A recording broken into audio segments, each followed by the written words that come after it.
Olha, já ia passar batida aqui. Então, deixa eu dar o boa noite de novo. Boa noite, queridos, para quem já chegou, para quem vai chegar. E boa noite, bom dia, boa tarde para quem vai assistir o vídeo depois. Então, a gente vai começar com as nossas... Oi, Cris, querida. Ana Cristina. Então, nós vamos começar com as nossas preces. Aí depois a gente vai fazer a meditação de hoje. Eu vou conduzir.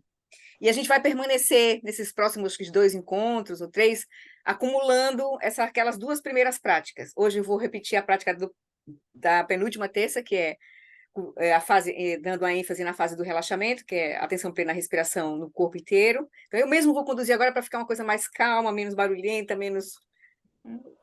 Certo? Eu vou conduzir com menos palavras e dando mais um tempinho assim para a gente aproveitar.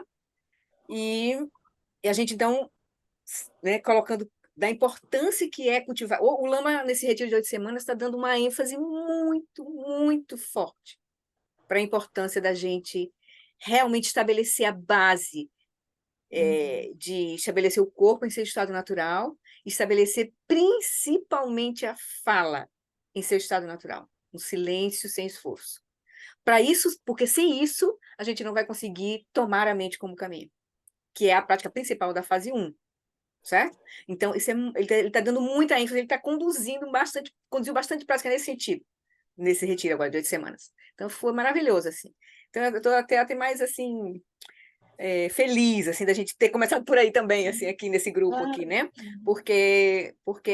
E se você olhar para você mesmo, para a sua prática, você vai ver o que a gente precisa mesmo. É esse chegar no corpo, trazer a consciência para o corpo, acalmar, né, cultivar a atenção, usando a respiração, e soltando a mente, tomando a decisão de soltar a mente nesse momento. O cultivo dessa prática é a gente realmente manter a atenção plena no objeto de escolha, que são as sensações táteis da respiração no corpo inteiro, mas a gente vai soltar completamente a mente, a gente vai não dar atenção para ela, e ficar feliz em soltar a mente. Tem que sentir alegria em soltar a mente. Então, esse é um poder muito grande que a gente vai precisar cultivar.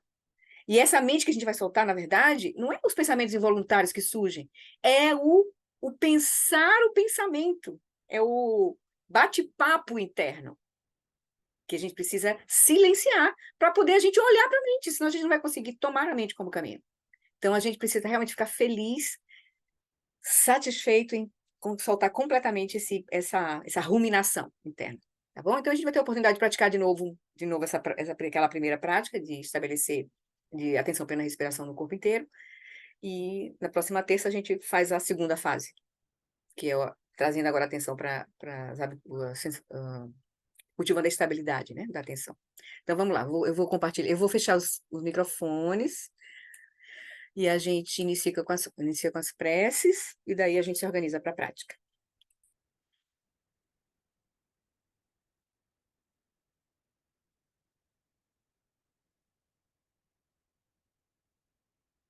Então, traz a consciência para o momento presente, solta as preocupações, abre espaço na tua mente para a gente se encontrar agora com Guru Rinpoche, com Lama Lolas, com Budi Olimpa,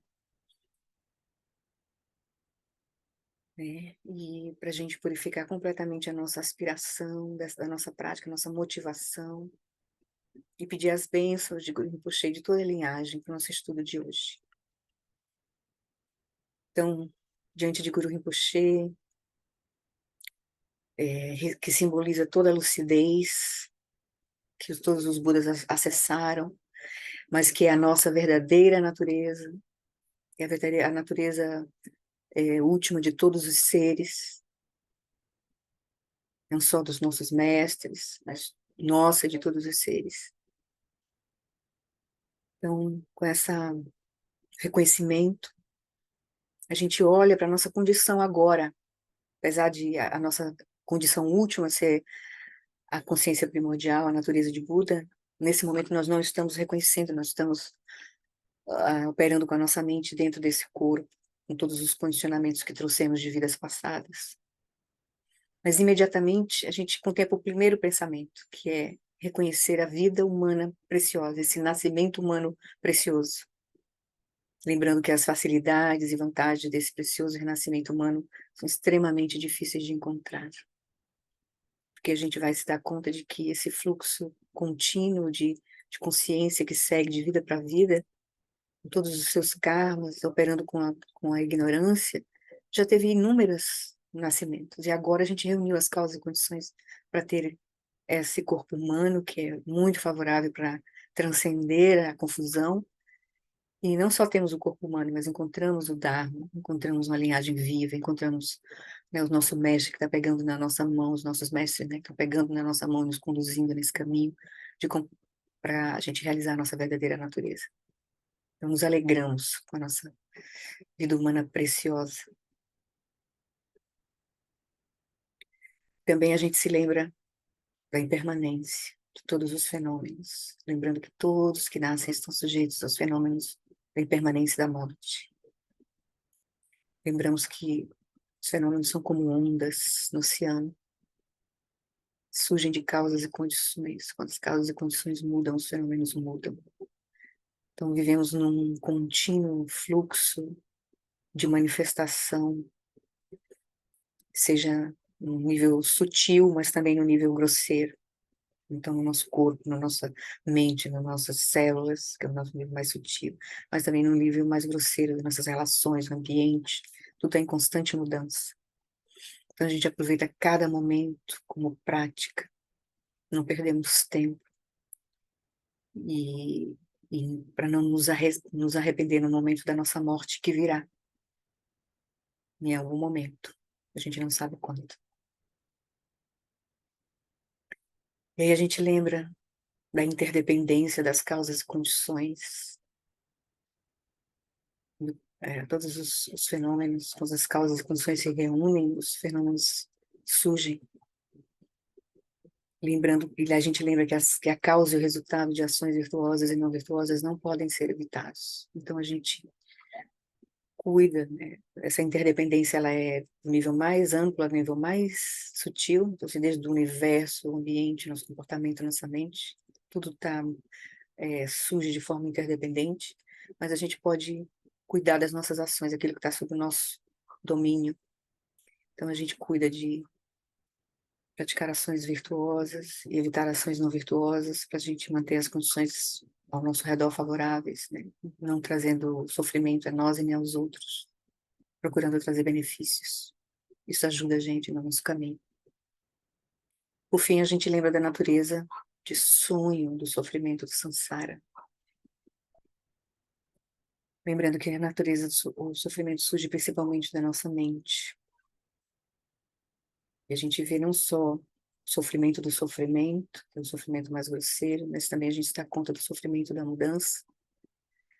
E a raiz desses dois sofrimentos, que é o sofrimento da ignorância, o não reconhecimento da nossa verdadeira natureza.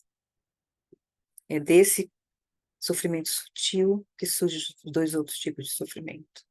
Então, operando por ignorância que surgem apegos e aversões. E a gente, então, lembra, né, que essa natureza contínua dos três reinos do samsara é um oceano de sofrimento. Enquanto a gente estiver operando sem reconhecer a nossa verdadeira natureza, nós vamos escolher sofrimento, insatisfatoriedade, ansiedade. Então, vamos recordar disso, a gente aspira, né, que a nossa mente possa voltar-se para o Dharma sagrado, para a verdade, para o reconhecimento da nossa verdadeira natureza. Então, esse é o sentimento de renúncia que surge quando a gente compreende essa condição, né, que é a condição da nossa manifestação aqui agora, mas também o potencial de liberação que nós temos. E esse reconhecimento a gente aspira não só para nós, mas para todos os seres, porque vemos que todos têm o mesmo potencial, têm a natureza búdica. Então, nasce em nós naturalmente, né, a expressão das quatro incomensuráveis, que é compaixão, amor, né, alegria e equanimidade. Então, a gente aspira que todos os seres tenham uma felicidade em suas causas. Essa é a expressão do amor, da bondade amorosa. Que todos estejam livres do sofrimento e suas causas. Essa é a expressão da compaixão. Que eles nunca sejam separados da bem-aventurança sublime, que é livre do sofrimento, que é a alegria pura, né, desse reconhecimento. e que eles permaneçam em grande equanimidade, livres do apego e da aversão aos que estão próximos ou distantes, que é a verdadeira paz, paz da lucidez. Então, agora fica claro para nós o que a gente precisa fazer: tomar refúgio nas três joias, que está sendo representada para nós pelo Lama, nossos mestres, Buda, o Dharma, a Sangha, que é o caminho, e a motivação, o refúgio, o voto, né, da Bodhicitta, que é a gente trilhar esse processo para a gente conseguir a liberação, a nossa liberação, e a gente ajudar todos os seres a conseguir a sua liberação também. No Buda, no Dharma e na excelente Assembleia da Sangha, até que alcance a iluminação, neles eu tomo refúgio, que através da minha prática das 6 perfeições, que é o caminho do Bodhisattva, possam todos os seres sencientes alcançar o estado búdico. Sangye chodam suki choknam lam janchu bardu dani kyapsu chi dagi jinso gi pesonam ki drola penchi sangye drupasho sangye chodam suki choknam lam Janchu bardu dani kyapsu chi dagi jinso gipe sonam kim drola penchir sangue drupasho.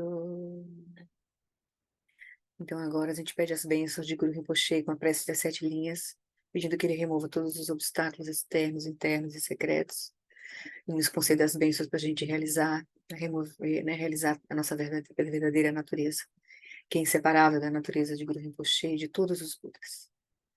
Rum, na fronteira noroeste de Odiana, no coração de um lótus, está sentado aquele renomado como Padmasambhava, que alcançou o espantoso Supremo Siddhi e está cercado por uma hoste de muitas dakinis. Seguindo suas pegadas, dedico-me à prática. Por favor, aproxime-se e conceda suas bênçãos. Guru Pema Siddhi Hum. Orgênio Gino Jansam Pema Gisa Dampola Yasen Chogino Drunim Pema June Jesudram Kudu Kandru Mampe Kor Keki Jesu Dadruki Jinge Lopchi Sheksu So Guru Pema Siddhi Hum.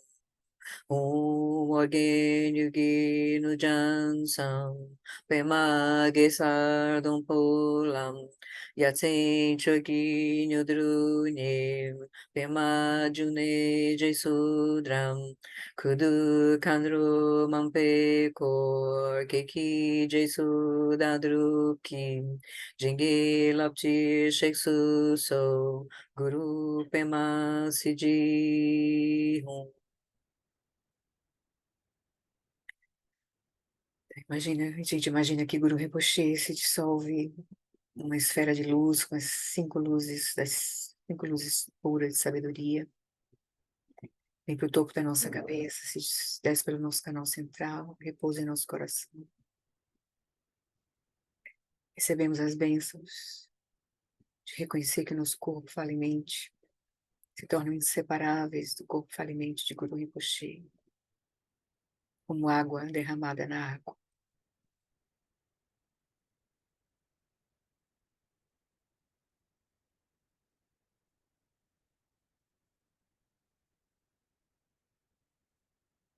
Então, queridos, desse lugar, então, com essa motivação e com essas bênçãos da nossa prática de Guru Yoga, essa rápida prática de Guru Yoga.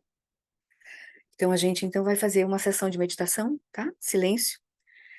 Vocês encontrem uma posição confortável, onde vocês possam ficar com o corpo, né, ereto e relaxado. E vocês podem fazer uma respiração completa, profunda, uma profunda inspiração e uma profunda expiração, soltando todo o ar estagnado na expiração. E sente o abdômen, então, todo o abdômen relaxado, liberado do ar estagnado. tá bem? E aí, nessa condição, sentado numa postura confortável e com o ar estagnado, liberado, a gente inicia a nossa prática. Vou compartilhar aqui uma imagem e eu vou conduzir, tá bem? Atenção plena à respiração, nas sensações táteis do corpo inteiro.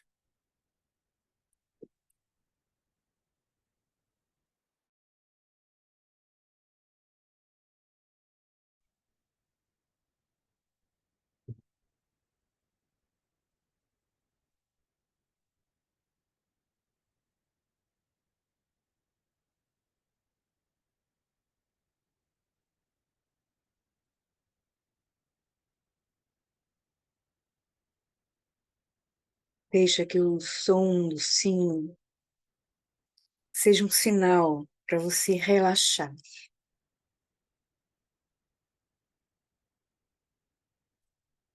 Relaxa o corpo, relaxa a mente.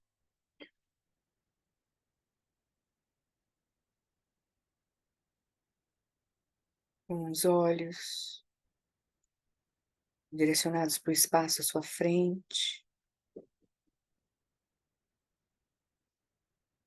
reconhecendo que a consciência ilumina toda a tua experiência, sem nenhum limite, permeando todo o espaço. Deixa que a sua consciência, então, ilumine as sensações táteis do teu corpo. Deixa a consciência iluminar todo o corpo, desde o topo da cabeça, até as sensações de encontro do corpo com o almofado, com o colchonete, a cadeira, onde você estiver sentado.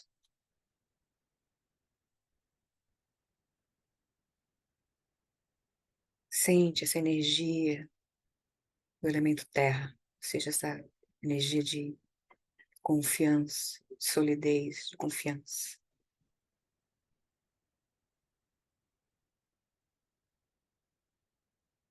Então, das sensações táteis de contato do corpo com onde ele está apoiado. Deixa agora que a tua consciência ilumine, vai iluminando gentilmente todo o teu corpo, as pernas, pelve, abdômen, mãos, braços, peito, costas, os ombros, pescoço, toda a parte de trás da cabeça e todo o rosto.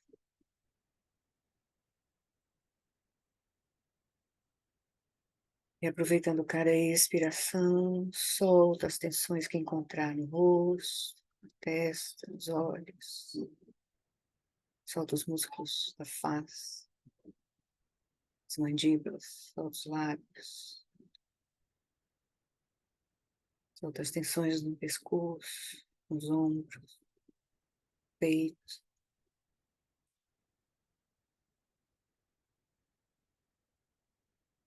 Deixa o corpo relaxado, quieto e vigilante.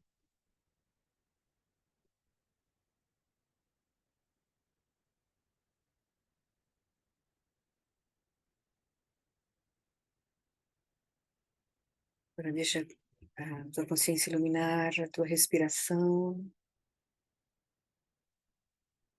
deixando que a respiração flua naturalmente, sem esforço e sem nenhum controle.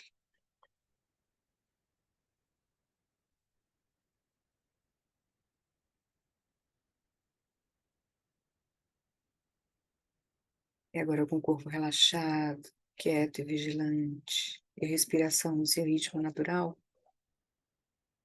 deixe que sua consciência repouse à vontade no momento presente, quieta e clara.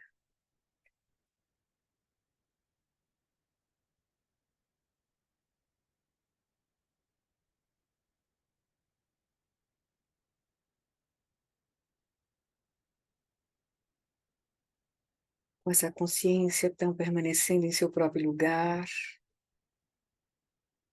deixe a luz da consciência iluminar todo o campo somático do corpo. iluminando, permitindo que se manifestem todas as sensações táteis, todas as flutuações de energia que surgirem nesse campo somático do corpo.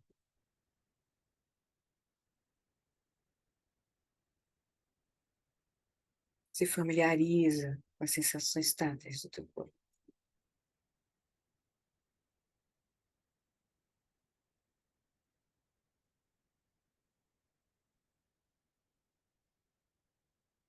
E agora, dentre todas essas sensações que estão ocorrendo no corpo, todas essas flutuações de energia, nós vamos direcionar a nossa atenção especificamente para as sensações relacionadas à entrada e à saída do ar, seja aos movimentos da inspiração e da expiração no corpo.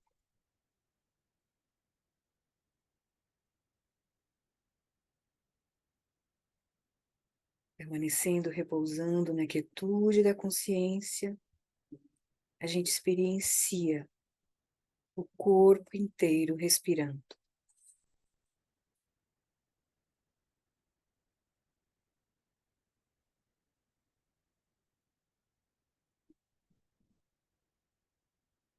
Apenas sinta as flutuações da energia ao longo do corpo durante toda a inspiração e durante toda a expiração, simplesmente testemunhando essas sensações, esse movimento de energia, enquanto inspira e enquanto expira.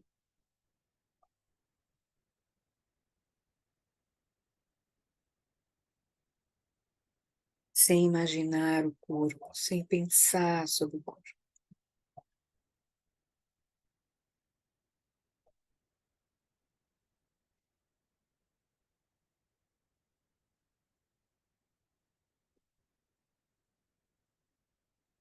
Se qualquer pensamento, imagem surgir, aproveita a expiração para soltar todos os conteúdos da mente que surgirem no espaço à sua frente, no espaço da consciência.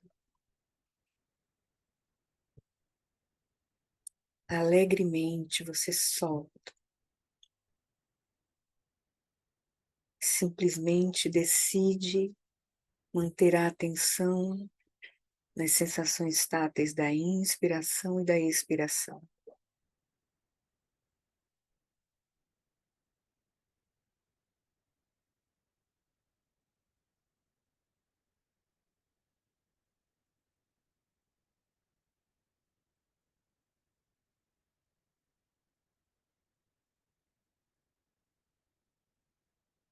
E conforme você testemunha o corpo inspirando, o abdômen expandindo, o peito, o ar entrando pelas narinas,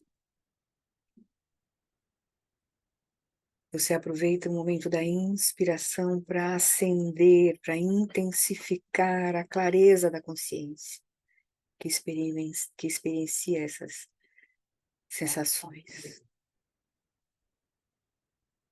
E aproveita cada expiração para acompanhando as sensações estáveis da expiração, mas aproveitando para relaxar o corpo, soltar a mente, todos os conteúdos que surgirem à mente. Solta no espaço à sua frente, a cada expiração.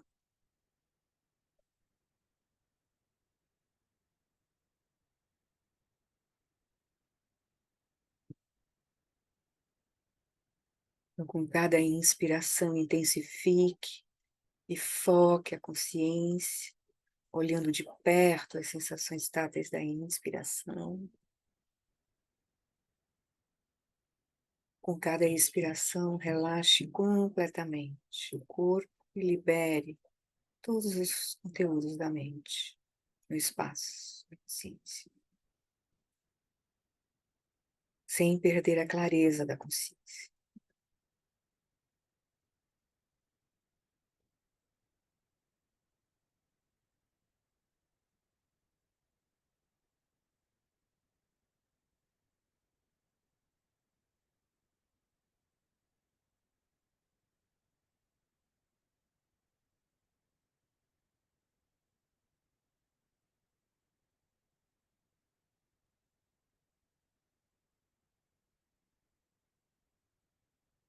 Inspirando, claramente consciente de que está inspirando. Expirando, consciente que está expirando e relaxando o corpo, soltando a mente.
Gentilmente, a gente então move o corpo, conclui a nossa respiração, a nossa meditação e voltamos aqui para o nosso encontro.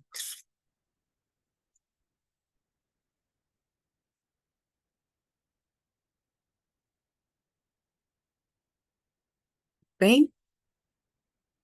Alguma dúvida, algum compartilhamento em relação à meditação? Foi mais fácil? Está sendo mais fácil? Vocês estão conseguindo praticar de manhã, assim, num horário mais favorável do que à noite, depois do dia cansado? Mas também à noite não é bom de praticar. Mas talvez no início seja mais interessante a gente manter uma disciplina, pelo menos de manhã, 5 minutinhos, 10 minutinhos, perfeito, assim. Desde que a gente mantenha a clareza da prática, da intenção da prática, que é de cultivar a atenção plena, as sensações táteis da respiração no corpo inteiro, né? Com mantendo essa oscilação, né? De aproveitar a inspiração para manter a consciência clara, presente, e a expiração para manter o relaxamento, o corpo relaxado e a mente livre dos conteúdos, soltando a mente. Ou seja, e mantendo a consciência clara das sensações táteis da inspiração e da expiração no corpo todo. Vocês têm praticado? Não têm conseguido ainda estabelecer uma rotina? Quiserem compartilhar, fiquem à vontade. Alguma coisa assim relacionada à prática. Tá liberado os microfones? Tá.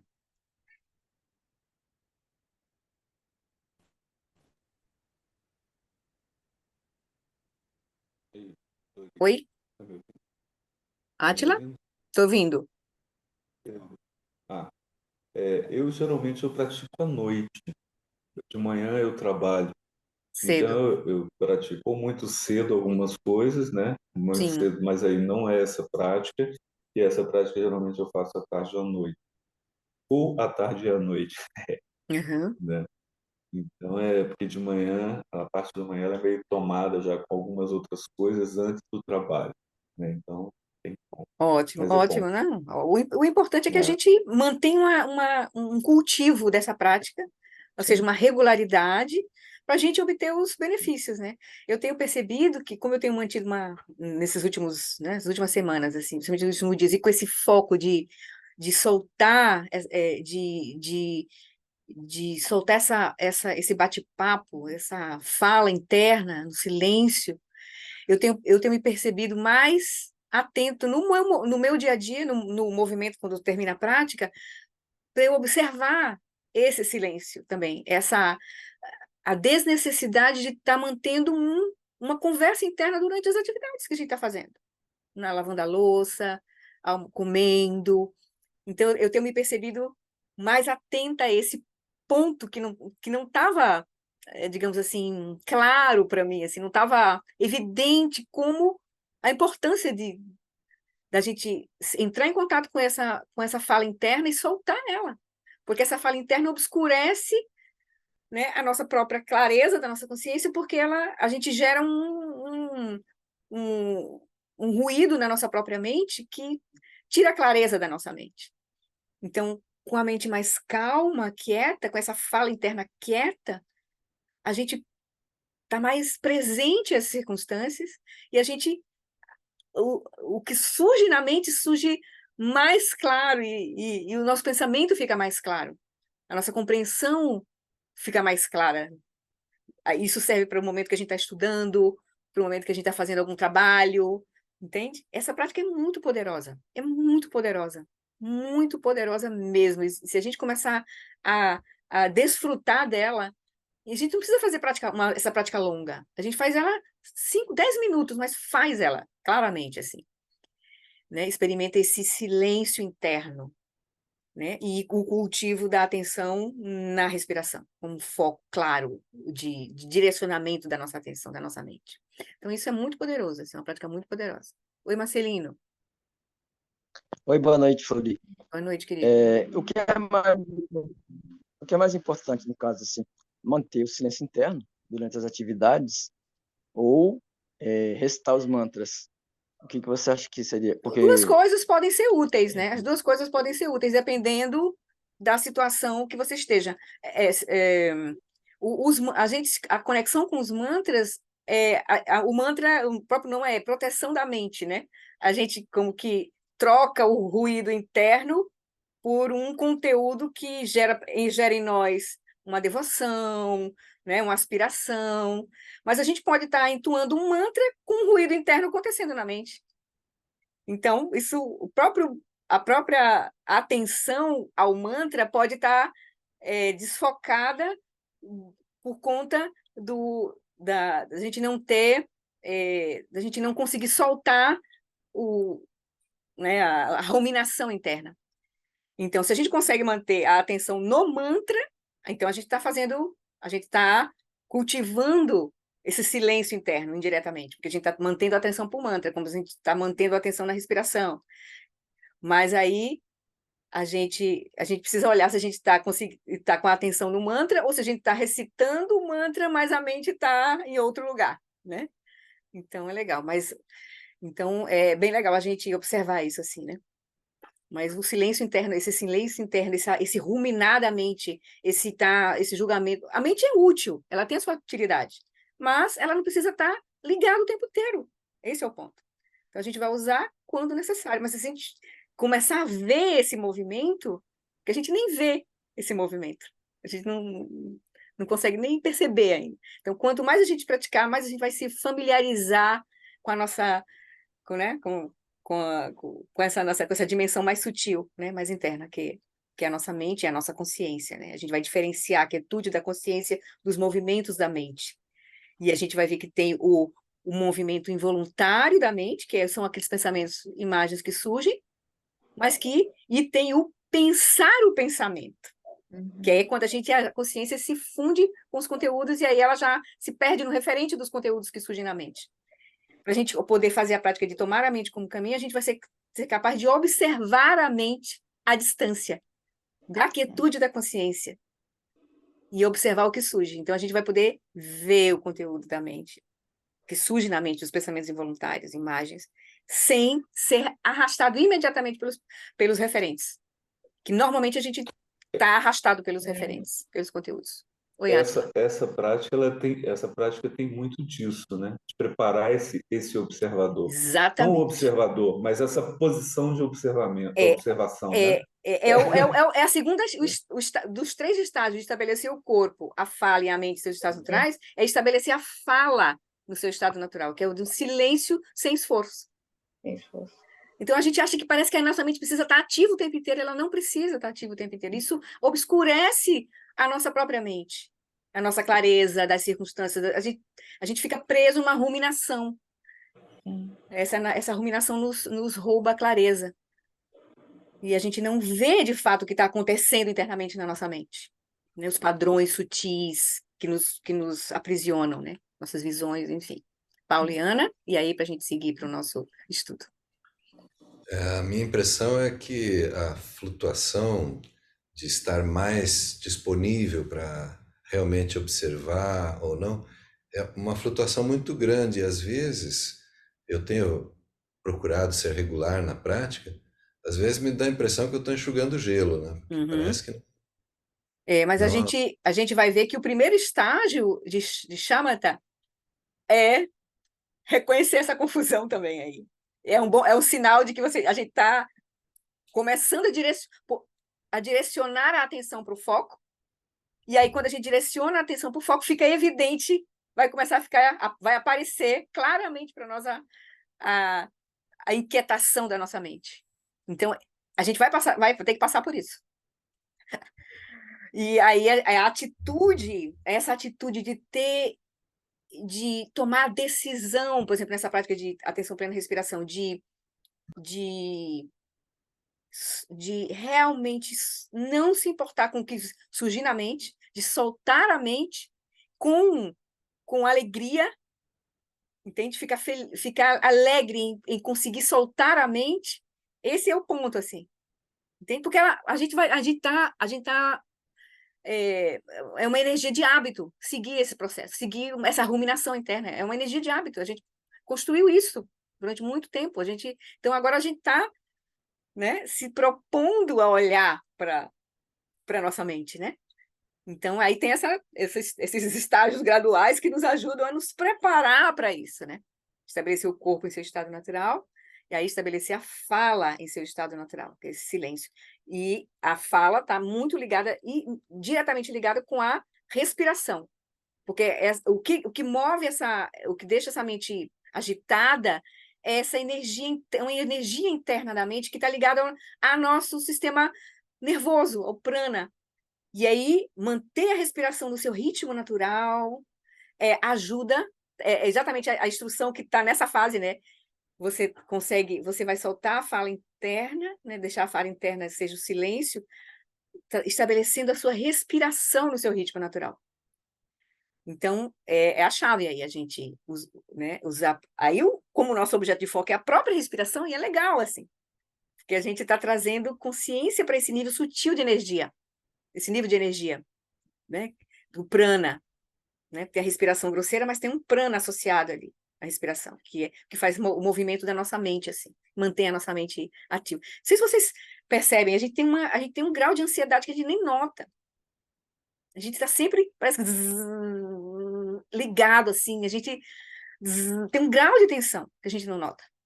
Por isso que o Lama enfatiza muito a gente fazer essas práticas em Shavasana, na postura do cadáver, porque ajuda mais ainda a gente cultivar esse relaxamento, não só do corpo, mas da energia, assim, esse campo, do nosso sistema nervoso, assim, esse campo sutil de energia, que mantém a nossa mente, que liga a ruminação da nossa mente, assim. Oi, Alexandre. Oi, Flori. Era até uma pergunta que eu estava montando para um dia fazer essa percepção dessa ansiedade bem sutil, como se fosse um aperto bem sutil no coração. E Isso, quando eu acordo, eu já vejo ele se instalando. isso, Eu consigo perceber que ele some quando eu estou fazendo essa prática de estabelecer a respiração no ritmo natural. Aí parece que tem um momento que ele pacifica. isso. A gente Aí, parece que, né? A gente começa a contrastar, né? aí eu, Ter essa experiência de contraste. Sim. aí eu até ficava me perguntando, será que eu estou vendo? Será que eu realmente estou com algum problema ou que eu estou conseguindo perceber algo que eu não percebia, né? Eu Com começo a ter certeza.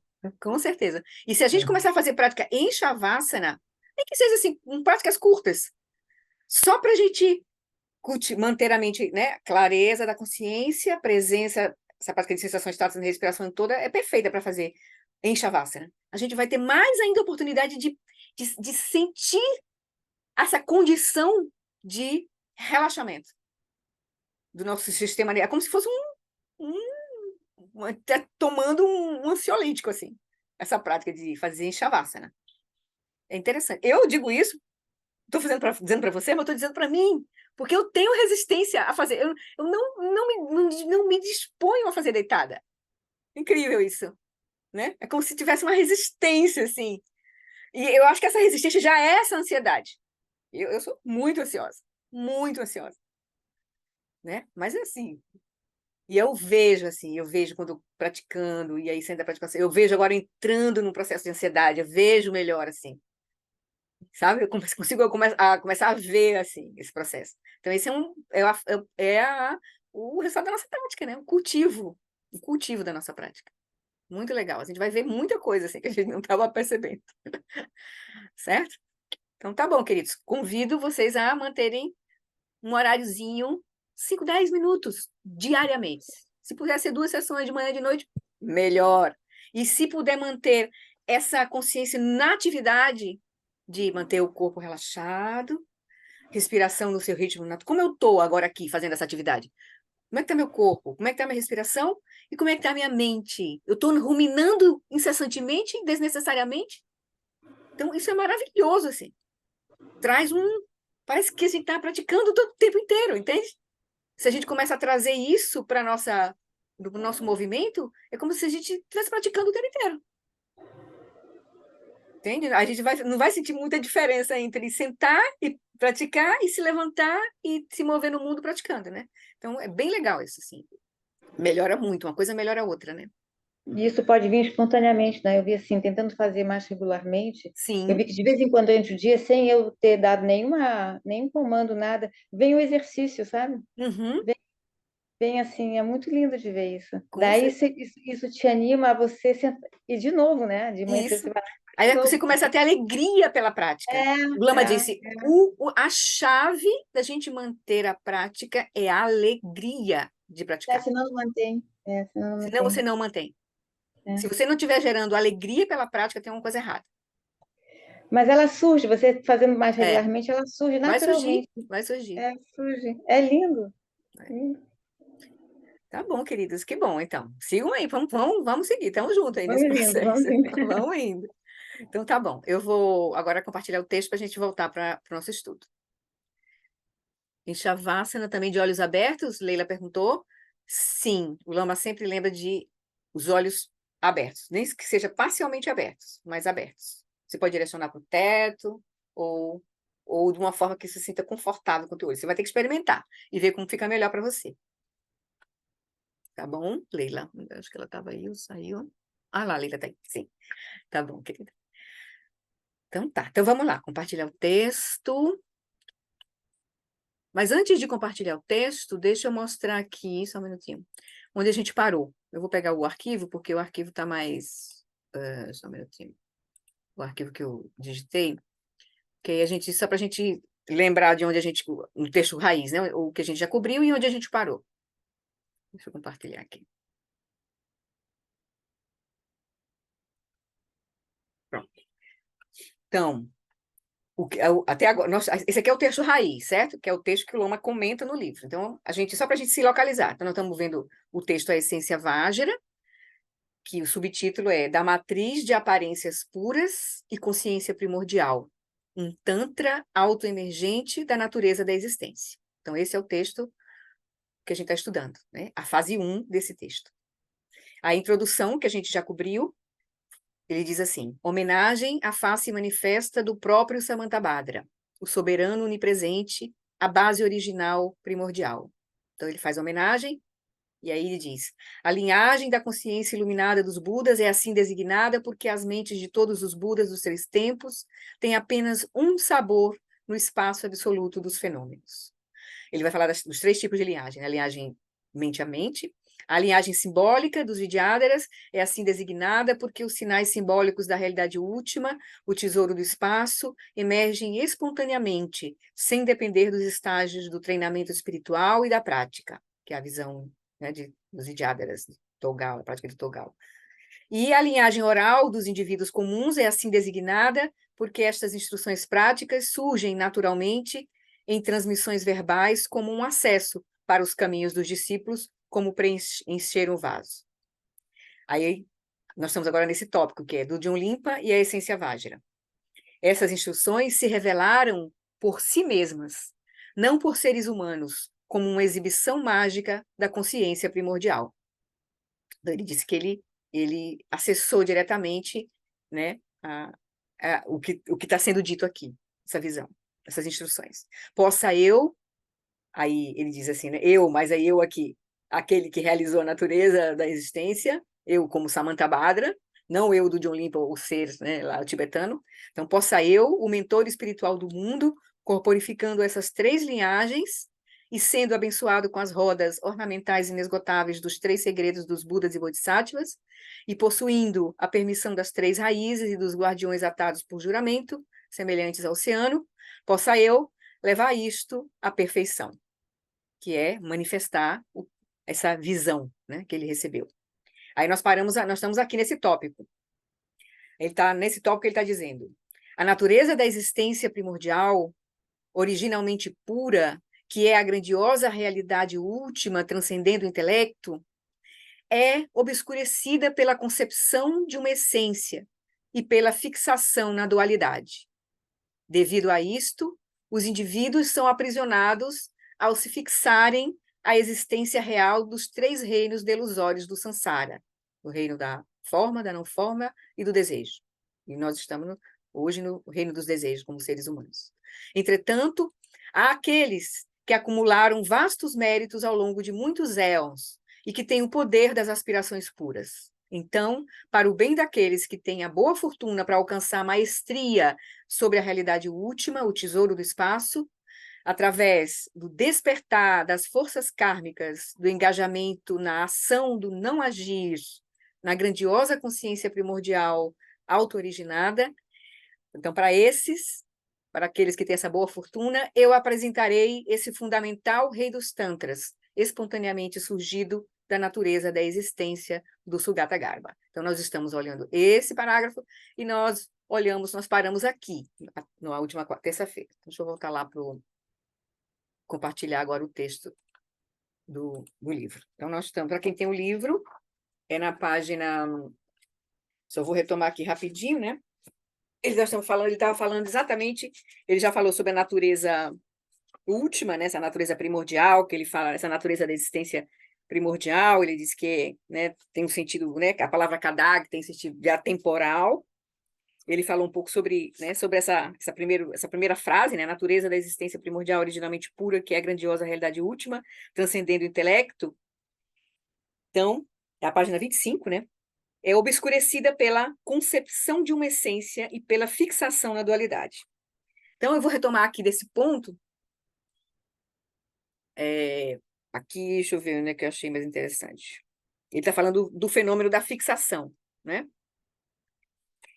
Ele disse que ele está falando, lembrou para nós, né, que apesar da realidade, a condição última da realidade ser essa, atemporal, né, transcendendo o intelecto, ela é obscurecida pela concepção de uma essência. E essa concepção de essência é a noção de eu, de identidade inerente. Né? E essa concepção de essência, né, esse eu sou, né, quando ela surge, a gente instala a dualidade, né? E a gente então fica fixado nessa experiência de um eu separado do mundo, né? E aí ele disse que o problema não são, por exemplo, os pensamentos que vão surgir na nossa mente, né? As aparências em si não são o problema. E os pensamentos, por exemplo, são aparências sutis, né? O ponto, ela diz que é o fenômeno da fixação. A gente se fixar, seja qualquer tipo de aparência, seja os pensamentos, né? Então, a gente parou aqui, ele estava falando sobre o fenômeno da fixação. Deixa eu só tirar aqui essa... Para mim está aparecendo aqui em cima do texto. Aqui. Então, ele vai falar, podemos ver, deixa eu ver, a realidade, eu não esqueci o conceito de essências. Deixa eu ver onde é que eu parei aqui, onde é que eu estou. Deixa eu só achar aqui onde a gente vai retomar. Denzinho. Aqui, fixação aos pensamentos. Ok. Então, ele vai dizer, voltando aqui, na página 26, final da página 26, podemos ver. Então, ele diz: o problema não são as aparências, o problema é a fixação às aparências. E a fixação é um conceito que a gente precisa olhar de forma profunda, porque ela pode ir de um nível grosseiro a um nível sutil. Aí eles deu o exemplo de um nível grosseiro de fixação, e a gente, né, dizer assim, você sabe com quem você está falando, né? Ou você, né, recebe uma xícara, diz, por que você não pegou a minha xícara na minha sala? Tem essa, né, a gente reifica, dá um sentido muito denso, né, à nossa experiência, né? Aí ele vai dizer, então podemos ver que esse fenômeno da fixação, ela tem uma gradação, do grosseiro ao sutil. O nível mais sutil, mais grosseiro de fixação, que obscurece a natureza da realidade descaradamente, seria dizer isso, como eu falei agora, né? Como você ousa me dizer isso? Você não sabe com quem sou eu? Então, neste caso, eu, falante, estou me agarrando a esse grande, denso e senso robusto senso de eu. Né? Para mim está aparecendo uma barra. Vocês estão vendo o texto direitinho? Tá. Então tá. Robusto senso de eu. Né? Ou então a gente pode dizer, essa xícara não é minha, por que você me trouxe? Porque não, né, você trouxe essa quando a minha xícara está na minha sala. Então, aí ele diz, mas a fixação não precisa ser tão grosseira. Quando lhe perguntam, por exemplo, o que... Nós paramos aqui, nesse final desse parágrafo. Quando lhe perguntam o que eu estou segurando em minha mão, e você responde, é uma xícara, você acabou de se fixar à existência da xícara. Ou surge um objeto, surge algo na sua experiência, né, designado como xícara. Você identificou um objeto dentro do contexto de uma estrutura conceitual, usando uma palavra, um signo. Então, assim, a mente que se prende a um signo, aqui uma imagem comumente designada como xícara, o faz por meio da fixação. Então, qualquer coisa que a gente designe, por exemplo, o que é isso? Pode ser que a gente a nossa mente fique meio atordoada, sem conseguir designar, né? Então, isso aqui é um apoio de celular, por exemplo, né? Pode ser chamado de apoio de celular, é um apoio mesmo de celular. E pode ser usado para qualquer outra coisa também, né? Então, quando a gente dá um nome, isso é a fixação operando. A gente dá um recorte na realidade e designa algo, né? Aí ele vai dizer, embora você esteja meramente identificando, né, um objeto, como esse livro, esse porta-celular, ou xícara, isso também é uma forma de fixação. Pode não ser o tipo de fixação que nos levará à desgraça infindável, mas é uma forma sutil de fixação. Assim, a realidade última, essa realidade que é, né, atemporal, os conceitos, as qualidades que ele usou aqui, originalmente pura, né, grandiosa, transcendendo o intelecto, essa realidade última é obscurecida pelo conceito de essências. Aqui, esse nome essências, a gente vai entender por que usa essência. Essência é o senso de identidade inerente, que tem uma existência inerente, que a gente vai chamar de eu, mas é o eu pessoal, assim, né, sujeito, mas também é o eu das coisas, né? Uma identidade intrínseca das coisas. O livro, a identidade, o livro está aqui. Né? Essa aqui é o meu ábaco, que eu conto as minhas prostrações, meu ábaco. Né? Então, meu copo. Né? Então, isso o copo, como se o copo tivesse uma existência inerente. Tanto que se eu der uma existência inerente para esse copo, eu não transformo ele em uma outra coisa. Eu não transformo ele num jarro, né? Eu deixo de tomar um chá porque eu não tenho uma xícara.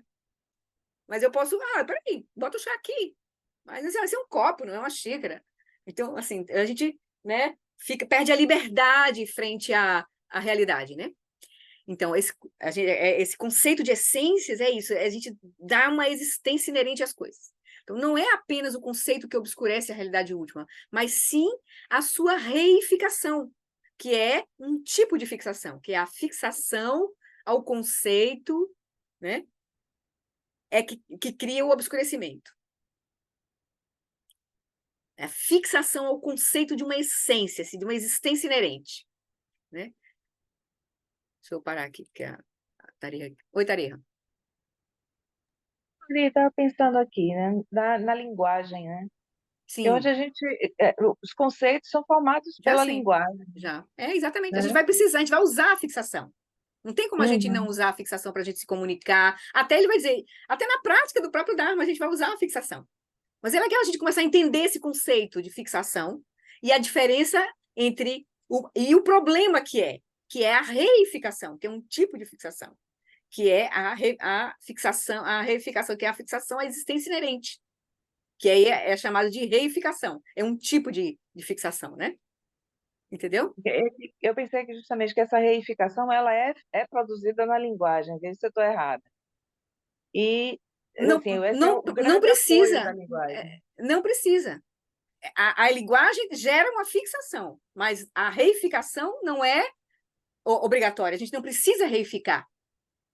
Entende? É esse o ponto. Mas, Ele vai explicar para a gente aqui. sim, tudo bem, né? Porque eu estava pensando assim, bom, a linguagem tem um papel fundamental nessa fixação, né? Então, se, por exemplo, os animais que não têm linguagem, ou pelo menos não têm essa linguagem mais rebuscada que a gente tem, será que eles teriam menos fixação por causa disso? Ou eu acho que Ele não, tem né? outro Já tipo de respondendo. fixação ligada, né? Eles têm. Exatamente, E eles reificam, eles têm um senso de eu, eles têm um senso de eu, e eles têm Uhum. todas as emoções perturbadoras referentes à fixação à identidade inerente.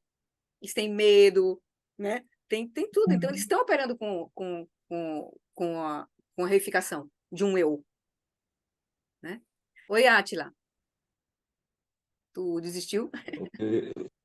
Eu tinha a dizer, não é porque acabou você falando o final aí, mas uma coisa interessante é o seguinte, porque o que eu entendi, né, do que ele diz é que, por exemplo, a gente vai ter os conceitos, aquilo que a gente conceitua, mas é como se a reificação desses conceitos, ou seja, torná-los muito fixos, tornar tudo muito fixo, seria o combustível para perpetuar Isso, tudo isso, que existe do isso, modo como é. Como se isso. fosse assim, qual que é o veículo para tal coisa existir? É. É a fixação como algo A inerente, como o copo como fixação um à copo, né? existência inerente, que ele vai chamar de reificação aqui, Exatamente. que ele vai dar um outro conceito claro, Não, assim, né? É. não como outra coisa, o copo vai ser copo a vida inteira. Ele está aqui servindo de Isso, apoio para o livro. Então, ou seja, ele não é o copo. isso. Ele pode ser outras coisas, Qualquer né? coisa, Então, ou exatamente. seja, mas se eu coloco o veículo do conceito fixo, acabou, né? Eu Isso, isso, seleio a isso. A gente morte vai, do, ele vai do... explicar aqui, ele vai usar a fixação, né? Legal isso. Pois é, aí então vamos voltar aqui. Onde é que nós estamos? Aqui, Kindle. Sim, então ele diz, então, simplesmente identificar algo, xícara, copo, porta-celular, ábago, seja o que for, então, é uma forma de fixação, mas não é um tipo de fixação que nos levará à desgraça infindada, né? O problema está no conceito, na realidade última, é obscurecida pelo conceito de essência, ou seja, de existência inerente. Então, a fixação à existência inerente é que é o problema. Aí ele vai falar agora. Então, o termo tibetano para reificação, denzin, significa fixar-se à existência inerente. Então, fixação é um conceito amplo, dentro dele tem algo mais específico, que é fixação à existência inerente, que ele vai dar agora um subconceito vai chamar de reificação. Então, reificação é fixação à existência inerente. É um tipo específico de fixação. Fixar-se à existência verdadeira. Então, você descontextualiza, você se fixa a algo como existindo de modo independente por sua própria natureza. Um exemplo é acreditar que realmente há uma pessoa existindo de modo inerente, ou alguma coisa também, né? Você, eu, ou qualquer um, que pode ser elogiada, insultada. Então, isso gera uma fragilidade. A gente cria uma vitrine né? Que pode ser atingido, né? essa reifica, né, a fixação à nossa identidade é a raiz do nosso sofrimento, né? Então, além do mais, qualquer coisa que se acredite existir por si mesma é um produto da reificação. Deixa eu só ver aqui, porque eu vou ter um momento que eu vou trazer um outro texto para a gente. Mas é mais à frente, ok. Então, além do mais, qualquer coisa que se acredite existir por si mesma é um produto da reificação. Essa reificação é a raiz do samsara, a existência cíclica. Então, porque às vezes fica meio vago para nós. O que é mesmo o ponto? O ponto é a reificação, que nos mantém presos no samsara. Não é simplesmente a linguagem não pode não nos prender, né, a existência, porque senão, como é que a gente poderia sair do samsara, né? Como é que o Dharma poderia ser comunicado? O caminho poderia ser comunicado, por exemplo, né? Então, quando os Budas não podiam atuar para ajudar os seres, enfim, né? Então ele vai dizer, quando eu pego, por outro lado, fixação, então, é um termo mais amplo. Então, a reificação é um tipo específico de fixação. E o termo fixação, a gente compreende como um termo mais amplo. Então, por exemplo, quando eu pego uma xícara e pergunto o que é isso, sua resposta de que é uma xícara não significa necessariamente que você vá se fixar a ela como verdadeiramente existente. Ainda é fixação, porque você está se fixando ao conceito de existência da xícara. Quando você diz assim, você olha aqui e você diz assim, copo. Só a gente olhar para algo e dar um nome, a gente já está considerando a existência daquilo que a gente deu chamou de nome, né, com função de, né, chamou de copo, com a função de copo, ou que a gente também pode dar outra função para ela, jarro. Pronto, aqui se transformou num jarro, né, ou sei lá, qualquer coisa, certo? Mas tem um recorte da experiência, né? Então, quando eu pego uma xícara e pergunto o que é isso, a resposta não significa exatamente que você vá. Então, é ainda fixação porque você está se fixando ao conceito da existência da xícara. Mas, ao designá-la como xícara, você não está necessariamente a reificando ao se fixar a ela como inerentemente real. É possível, aqui Tareha, é possível usar a linguagem sem se deixar prender por ela, embora, em geral, sejamos incapazes de evitá-la. Para resumir, então, a fixação pode ser mais ou menos sutil, e a reificação é uma forma de fixação. A fixação, a existência inerente. No contexto adequado, a fixação pode ser muito útil. As práticas do Madhyamaka, de insight, que podem empregar a fixação para livrá-lo da fixação. Então, Madhyamaka é a abordagem do caminho do caminho do Bodhisattva, onde a gente vai olhar com a mente, os conceitos, com a lógica, para compreender a natureza da vacuidade. Então, a gente vai usar conceitos para transcender a mente conceitual, né? Então, a fixação sutil também é utilizada no estágio tântrico de geração, no Vajrayana, que é saturado de fixações.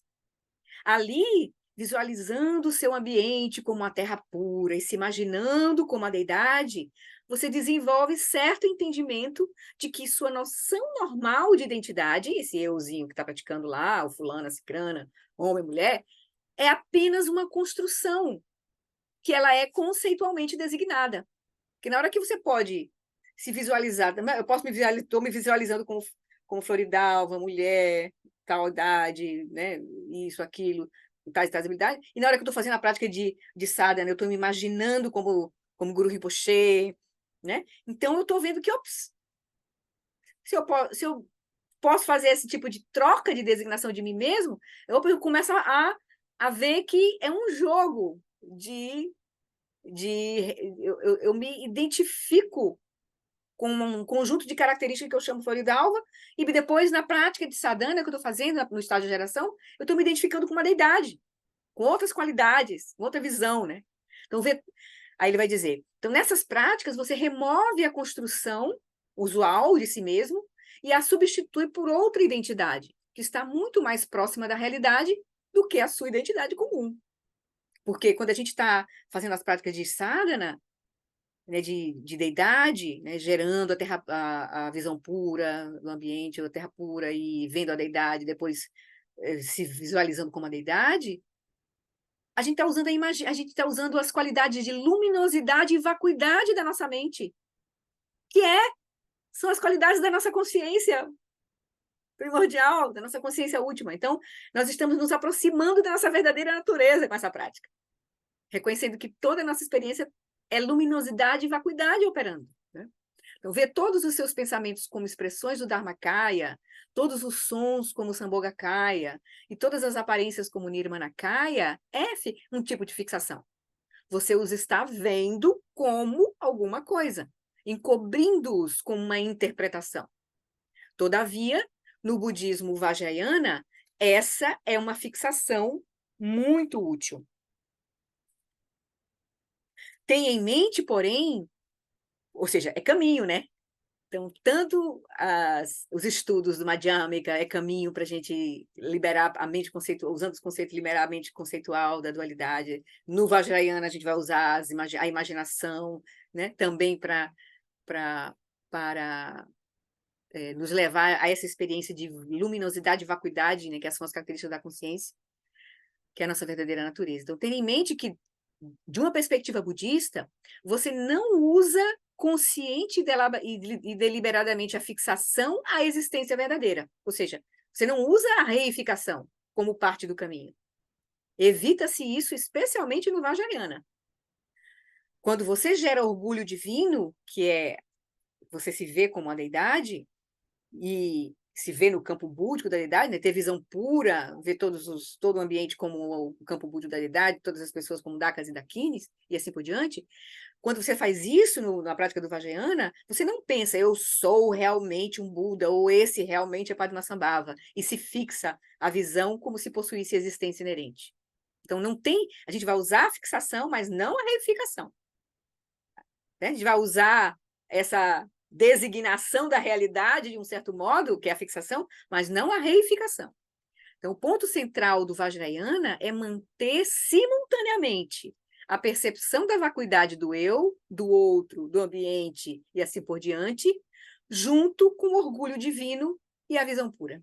Ou seja, o orgulho divino é você se imaginar sendo a deidade e ver o mundo como a deidade veria, né? Que é a visão pura. Tudo isso é mantido em um delicado equilíbrio. Na mesma respiração, você gera a deidade, o orgulho divino e a visão pura, sabendo que tudo é imaginado. Então, e aí você solta a reificação, não tem reificação nesse processo. A fixação, portanto, é uma ferramenta a ser utilizada no caminho, mas a reificação não é. A fixação também tem aplicação no Dzogchen. Ele falou lá no Mahayana, né, no caminho do Madhyamika, falou no Vajrayana, agora ele vai falar que também no Dzogchen a gente vai usar a fixação. Na maioria dos casos, não podemos simplesmente ir direto para a simplicidade absoluta. Precisamos de ensinamentos e métodos que nos ajudem a chegar lá. Então, no Dzogchen vai ter ainda, por exemplo, a gente vai tomar a mente como caminho. Você tem a consciência que está experimentando as aparências, e depois você vai repousar na quietude da consciência. Então, você vai usar Vipassana, então você vai usar esse processo para aí você transcender a dualidade, né? Para chegar na simplicidade absoluta, que ele diz, né? A gente não tem como ir direto para a simplicidade absoluta, a gente vai precisar dos métodos que são o uso da fixação, né? Mais elaborado, menos elaborado, mas a gente vai estar usando a fixação. A própria linguagem, né? O Dharma, tudo isso é fixação. Devido à reificação do conceito de essências, que é, né, a fixação à dualidade, os indivíduos são aprisionados ao se fixarem à existência real. Aí ele está voltando, né, para comentar. Devido à reificação do conceito de essências, né, que é a fixação à dualidade, os indivíduos são aprisionados ao se fixarem à existência real, termo que significa existindo por sua própria natureza, independente da designação conceitual. Né? Então, ele vai dizer, então, voltando aqui para frente, então, os indivíduos são devido a essa fixação à dualidade, essa reificação, né, do conceito de essência, de um eu uma existência inerente, os indivíduos são aprisionados ao se fixarem à existência real dos 3 reinos delusórios do Sansara. Aí aqui, eu vou só trazer para a gente contemplar rapidinho, eu vou já pegar aqui, acho que é que está no ponto aqui.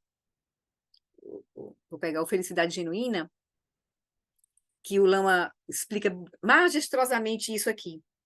Esse trecho que ele está dizendo aqui, né? Devido a a concepção, a existência real, né? Ao conceito de essência, fixação à dualidade, a gente vaga pelos 3 reinos do Sansara.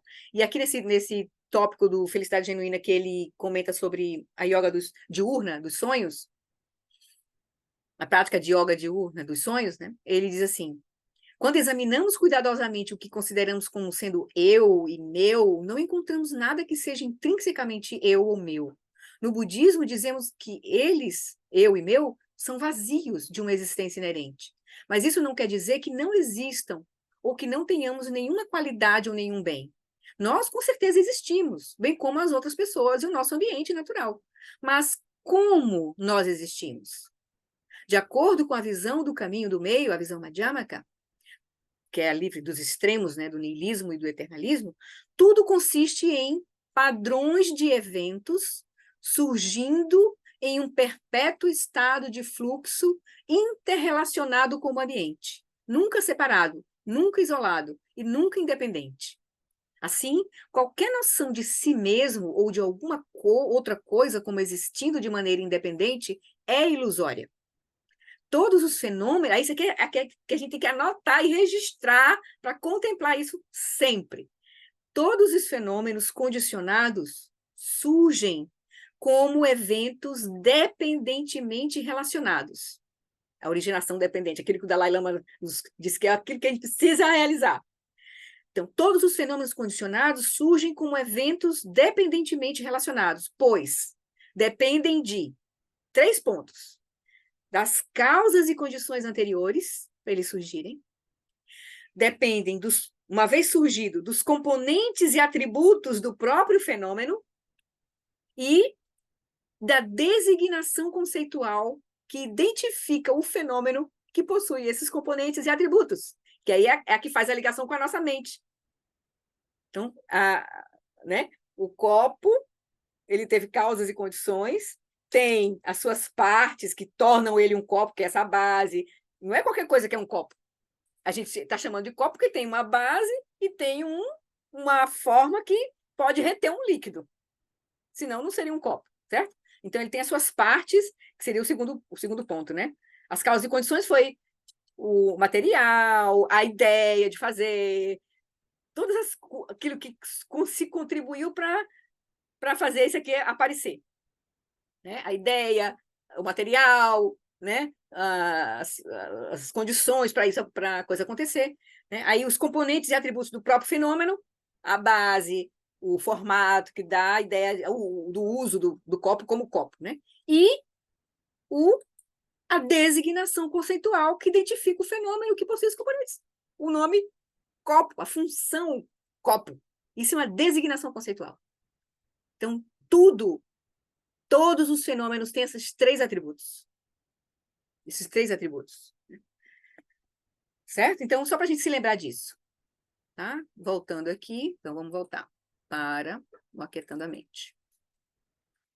Certo? Então, é isso que ele está dizendo aqui. Devido à reificação do conceito de essências, ou seja, a fixação à dualidade, aí ele traz aqui a frase que o Dom de Olimpa disse lá, né? Os indivíduos são aprisionados ao se fixarem à existência real dos 3 reinos ilusórios do Sansara. Delusório é uma boa tradução para o tibetano Trupa. Fenômenos, aparências não são deludidos. Somos nós, seres sencientes, que estamos deludidos a respeito deles. Ou seja, delusão, lembra? Essas 2 palavras. Ignorância e delusão. Qual é a diferença? Ignorância é não saber, é simplesmente o não reconhecer. Delusão é reconhecer erroneamente, delusoriamente. Porque a gente não reconhece a verdadeira natureza da experiência, né? Da nossa existência, de como a nossa mente opera, nós aí surge a delusão, que é a apreensão não verdadeira da realidade, incorreta da realidade. Né? Então, fenômenos, aparências não são deludidos. Somos nós, seres sencientes, que estamos deludidos a respeito deles. Por exemplo, a cor do cabelo de uma pessoa não é deludida, mas é um convite para a delusão dos seres sencientes. Por quê? Porque nos parece verdadeiramente existente por si mesma. Um fenômeno externo que existe de modo independente da minha percepção interna. Aí ele vai falar, quando ele explica isso do quanta, como é, onde é que está a cor, não está no cabelo, não está na retina, onde é que está. Então ele vai falar um pouco. Então a gente tem a gente não percebe a realidade como ela é, de fato. Mas a gente, os nossos sentidos físicos, que tem as suas limitações, né, com a nossa consciência operando através dos sentidos físicos, nós temos uma experiência de realidade. Né? E isso é uma realidade que está obscurecida por todos esses fatores que estão operando que a gente não vê. Estão distorcendo a nossa consciência. Então, ele vai dizer, parece que sou apenas uma testemunha passiva do fenômeno verdadeiramente existente. E, nesse sentido, as aparências são delusórias ou enganadoras, porque não são assim. Essa delusão nos prende ao samsara. Em uma metáfora impressionante, uma das mais poderosas que vi em todo o budismo, Tsongkhapa refere-se à existência no samsara como, aí ele vai usar a metáfora, né? Como estar em uma gaiola de ferro, algemado, cego, em um rio, ou seja, não um rio, uma torrente, na verdade, no meio da noite negra como o breu. Você pode imaginar o quanto isso seria aterrorizante? Em uma noite sem estrelas, dentro de uma gaiola de ferro, com os olhos vendados, levado aos trancos rio abaixo, pânico total. Se você estivesse na margem com uma lanterna e visse alguém nessa situação, como poderia reagir de alguma outra forma, senão com um fluxo enorme e espontâneo de compaixão? Como posso ajudá-lo? Tsongkhapa usa a metáfora da gaiola desgovernada para dizer: é isso aí, pessoal. Estar no samsara é assim. Embora estejamos presos e engaiolados, entretanto, há aqueles que acumularam vastos méritos ao longo de muitos éons e que têm o poder das aspirações puras.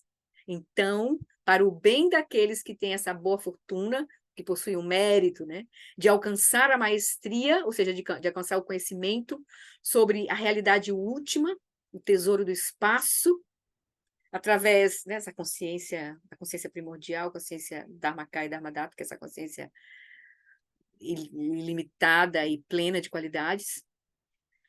Então, aqueles que têm o poder da boa fortuna de alcançar a maestria através do despertar das forças kármicas do engajamento na ação do não agir, na grandiosa consciência primordial auto-originada, eu apresentarei este fundamental rei dos tantras, espontaneamente surgido da natureza da existência do Sugatagarbha.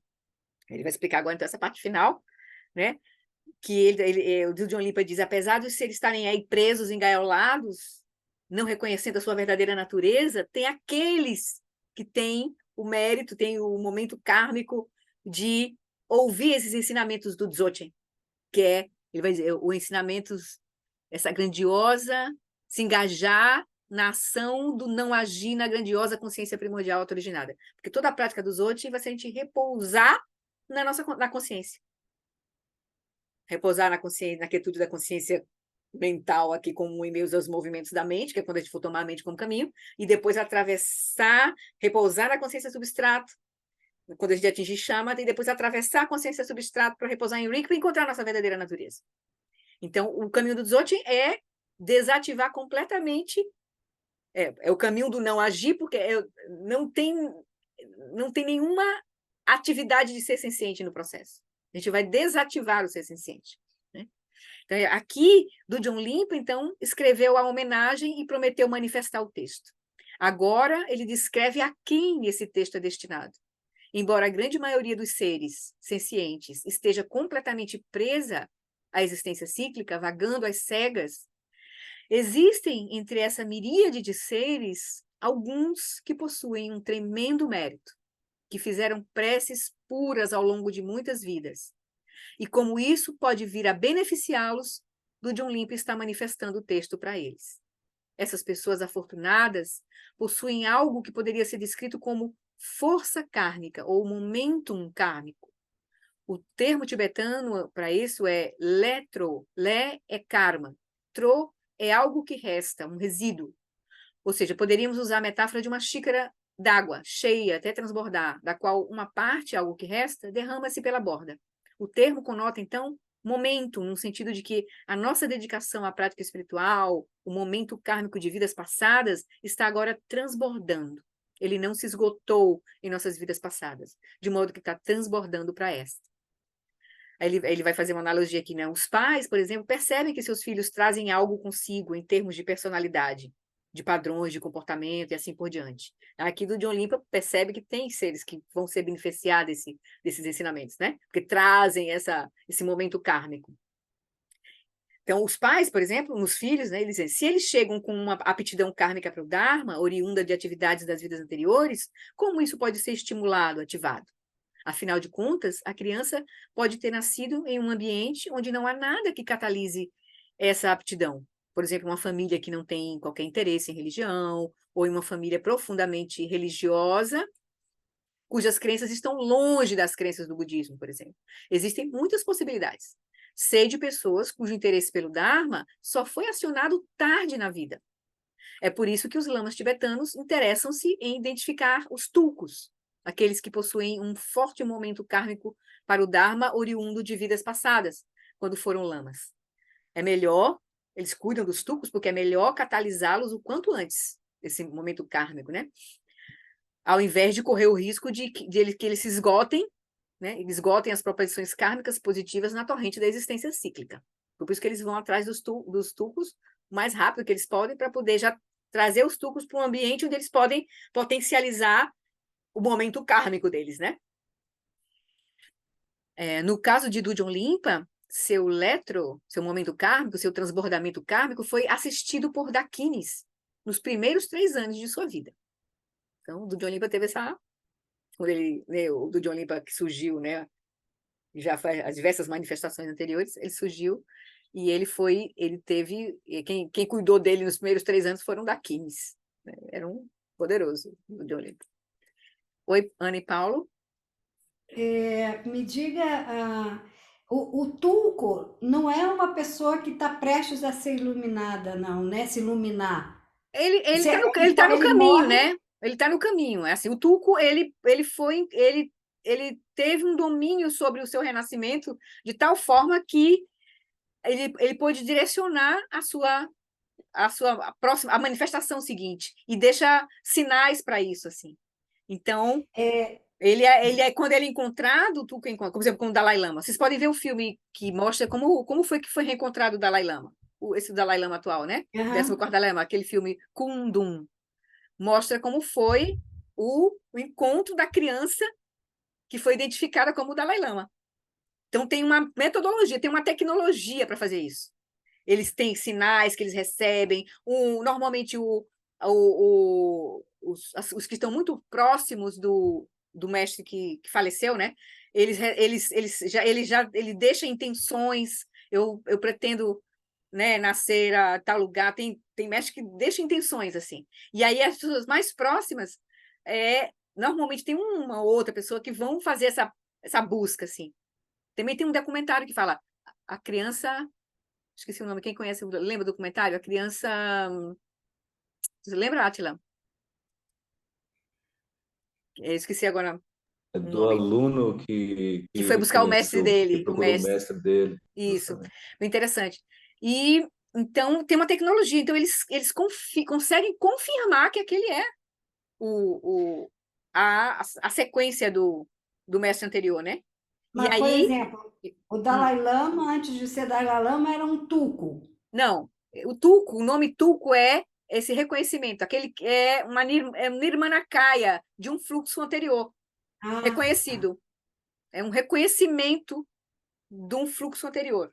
Aquele ser é um ser que teve uma manifestação anterior e dirigiu o seu renascimento, e ele pôde ser encontrado, reconhecido. O Shagdu foi um Tulku. Foi reconhecido, entendeu?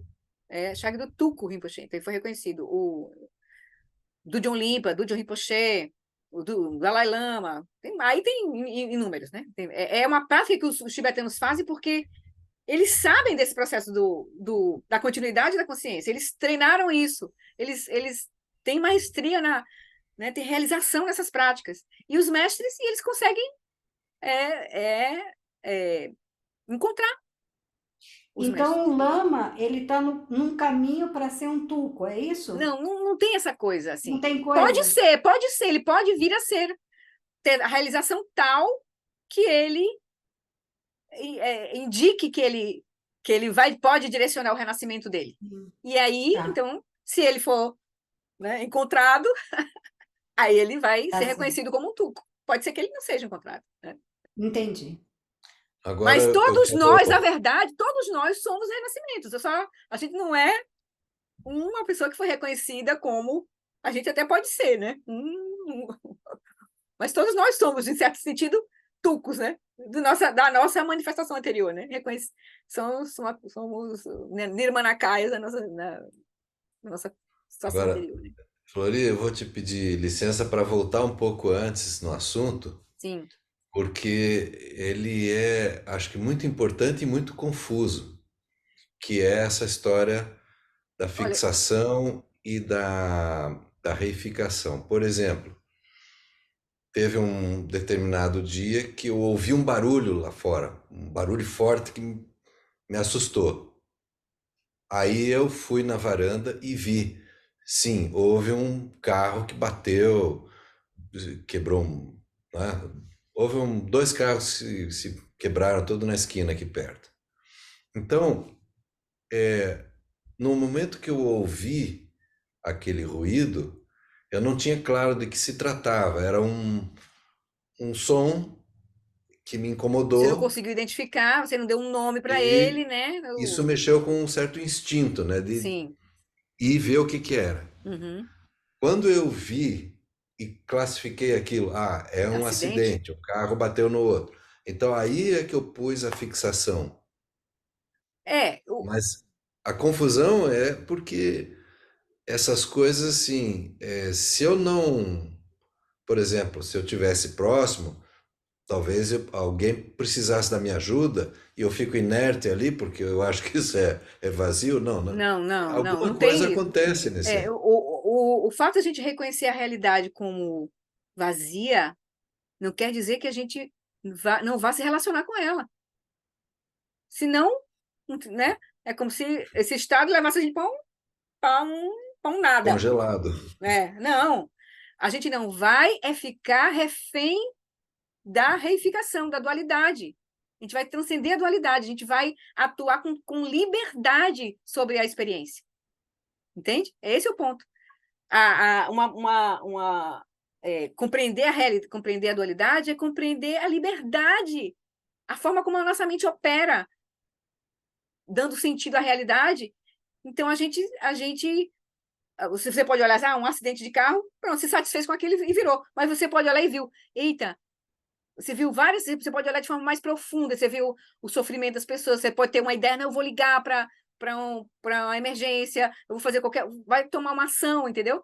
Então, sem também você se prender, sem você ficar paralisado, sem você ficar com medo, sem você ficar em pânico, entende? Você gera uma liberdade frente à experiência, né? Uhum. E não uma Obrigado, Flori. indiferença, e não um congelamento, uma indiferença em relação à experiência. Alexandre colocou aqui no chat, lembrando, né? O documentário A Criança Inconfundível é bem legal, porque mostra a busca, né? O mestre falecido, e aí o discípulo passa uns 4, 5 anos para achar a criança. E é bem legal, ele vai, encontra várias crianças, não é, até ele achar a criança. Aí ele mostra, é bem legal, para quem tem essa curiosidade de ver como é que é o reconhecimento de um tulku, né? E também o filme O Pequeno Buda trata também de um reconhecimento também, de um mestre, no filme O Pequeno Buda. E no filme Kundun, que trata do reconhecimento do Dalai Lama, desse 14º Dalai Lama. Oi, Átila.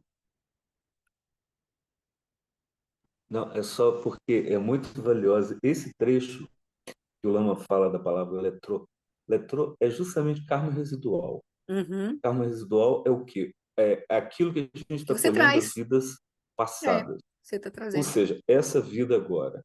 E essa vida agora, a gente está fazendo o karma projetado, ou seja, aquilo que eu vou colher nas vidas No futuras. futuro, Então, exatamente. quando chega esse texto do John Limpa, quando ele vira e fala, veja bem, ele vira e fala que pessoas afortunadas teriam o karma residual de ouvir esses ensinamentos e se realizarem por eles. Olha, Olha a não responsabilidade é disso. pouca Eu acho coisa. muito bonito. E é, Ele chega para a gente com isso, entendeu? certeza, Através de uma linhagem curta, curta. ele chega através de um professor realizado, E entendeu? um mestre que está mostrando, que está mostrando agora para nós a realização. Milagres, né? Assim, Ainda manifestações está em Tukdam, milagrosas, né? ainda 23 dias em Tukdam.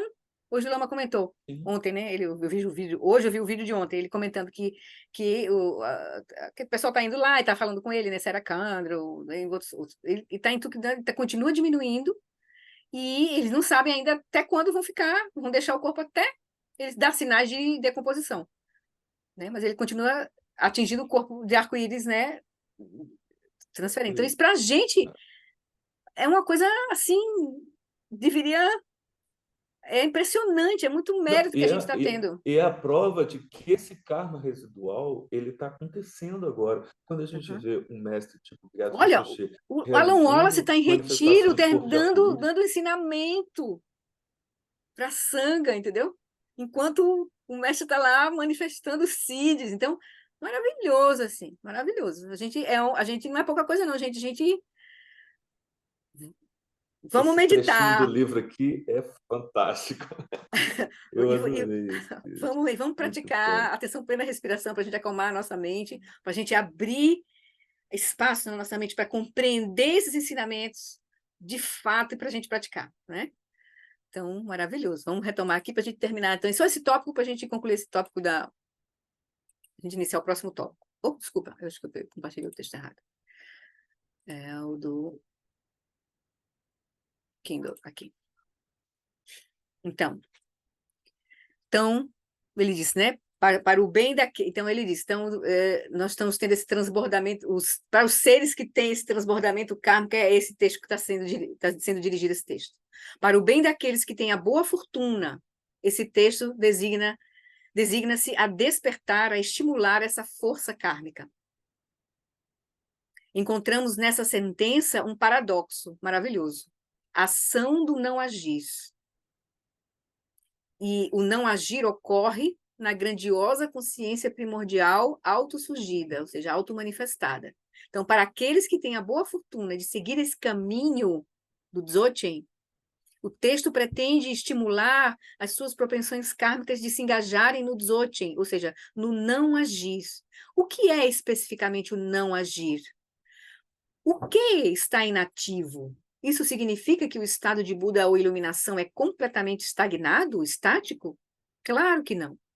Que farsa seria declarar: vou me tornar iluminado para o bem de todos os seres sencientes, e então não fazer absolutamente nada. Quando repousa em Rigpa, você está inativo. Mas quem é esse você? Mesmo com intenções positivas, como vou fazer algo de bom para o mundo, vou ajudar, com frequência existe o subtexto eu vou fazer, que é fazer, ou seja, atividade dirigida pelo ego. Então, em Rigpa, o ego está inativo. Essa vai ser a nossa prática principal depois, repousar na consciência, né? Então, em Rigpa, entretanto, o seu ego, a sua noção reificada de eu sou, não se dedica a fazer nada.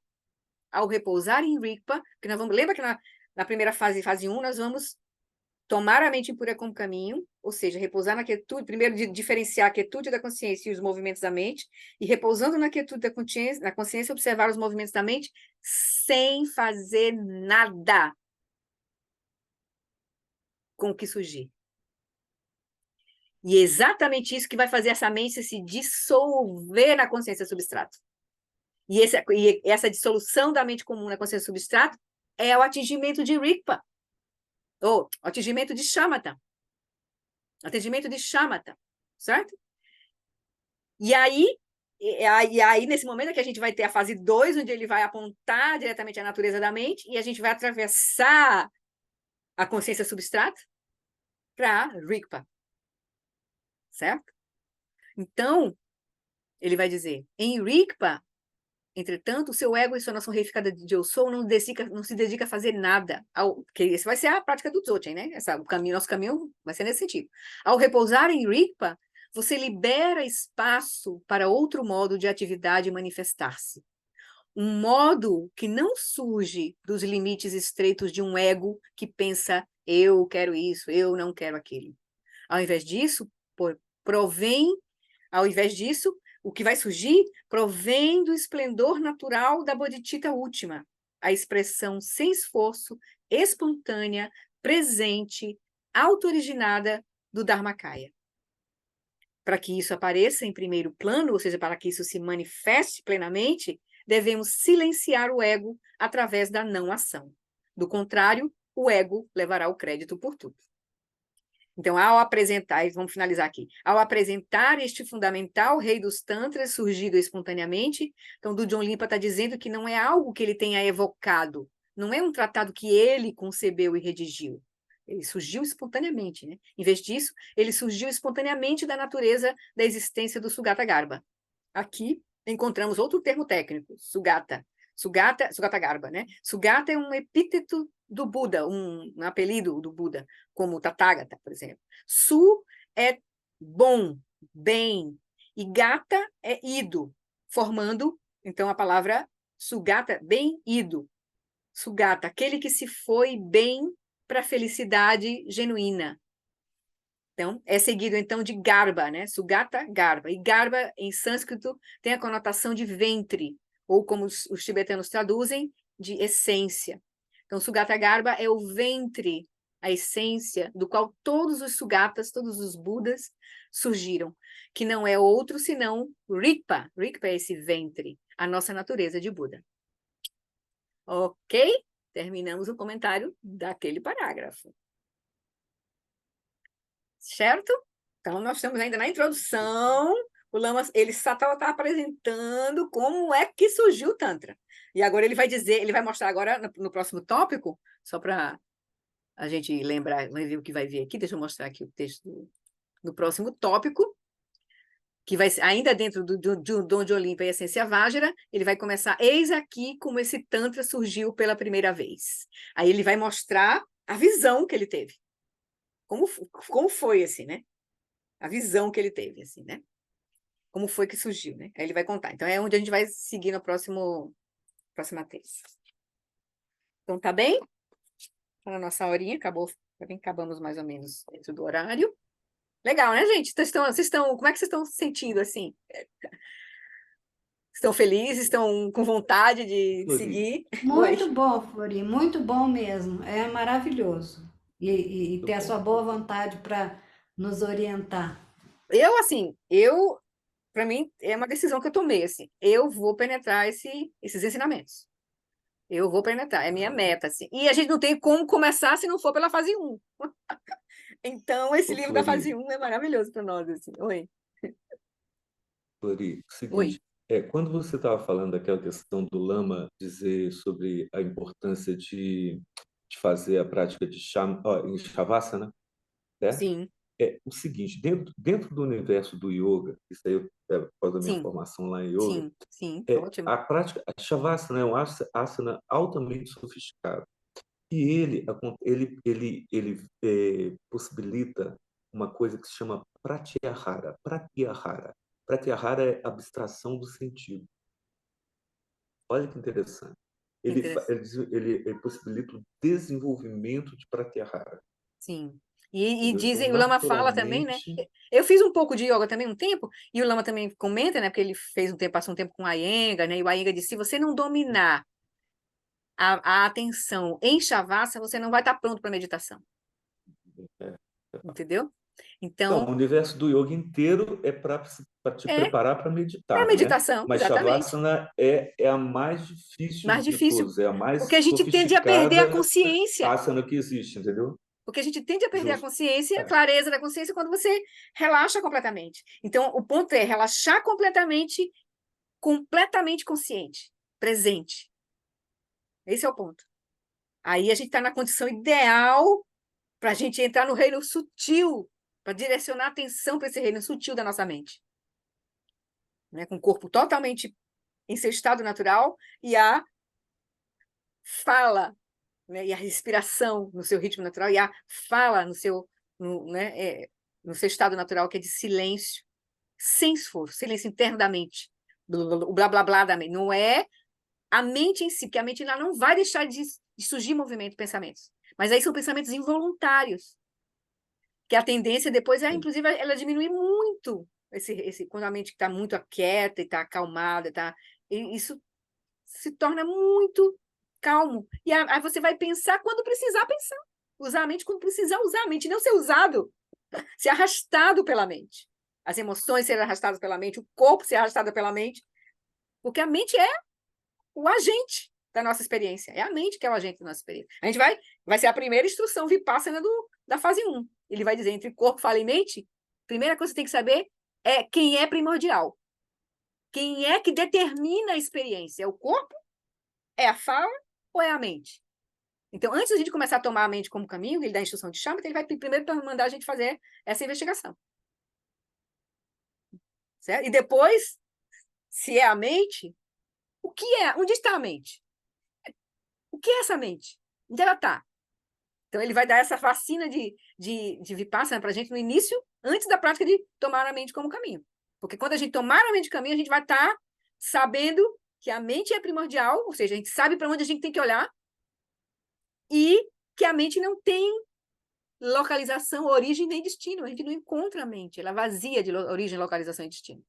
Então, o que surgir na mente, a gente já sabe que é surgido sem origem, sem localização e sem destino, sem existência inerente. Aí a gente vai passar por todos os niyamas aí, porque a gente vai ter que dragar a nossa mente, deixar, purificar todos os condicionamentos que virão. Que a gente não tem noção do que está debaixo do nosso tapete de conformação, né, todas as formas que a gente se construiu como essa identidade nesse mundo, nesta vida, fora nas vidas passadas, que a gente traga ainda de propensões kármicas.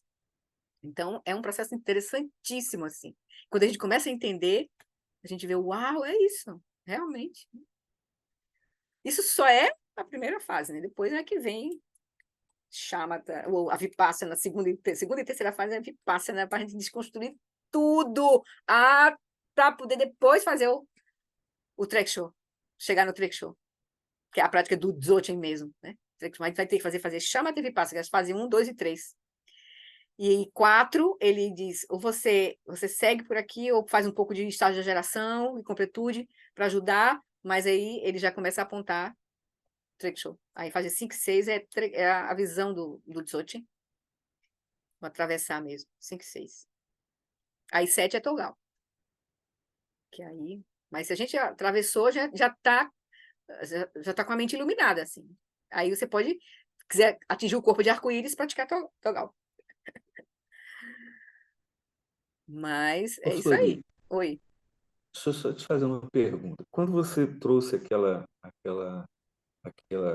Etapa do trecho, né, Felicidade Genuína? do Felicidade Genuína, e aí você fala aquelas questões ali relativas à A meditação. originação dependente, né?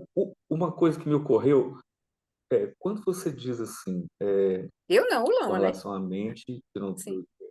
não, o Lama, Sim. origem, localização e destino. Uma coisa que acontece com o Sansara é que a gente dá origem, localização e destino o tempo inteiro. Isso, a gente dá para A tudo. fixação é Para isso, né? tudo, exatamente. A fixação, para entender também, a gente pode usar isso. Ela é uma coisa de origem, localização e destino o tempo inteiro. Que a gente dá para as coisas, né? E principalmente para nossa mente, né? A gente vai, na verdade, o exame da origem, da localização e do destino é um meio hábil, é prática de Vipassana, para a gente gerar o insight da natureza do fenômeno. O fenômeno nem ele tem uma origem, nem ele tem uma existência inerente, nem ele tem um fim. mesmo assim, porque ele é originado dependentemente, ele não é um algo, porque senão ele seria uma coisa estática. Né?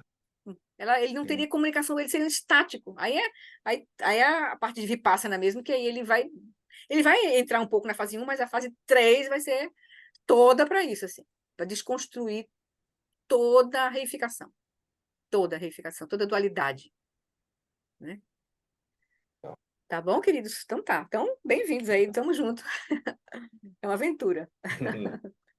Pois tá bom, vamos fazer as preces para a gente terminar o nosso encontro. Deixa eu só mudar aqui o arquivo para as preces, ok?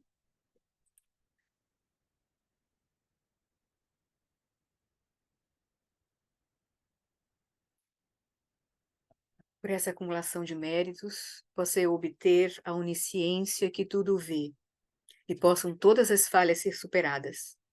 Que das ondas revoltas e turbulentas do nascimento, velhice, doença e morte deste oceano do Sansara, possa eu liberar os seres.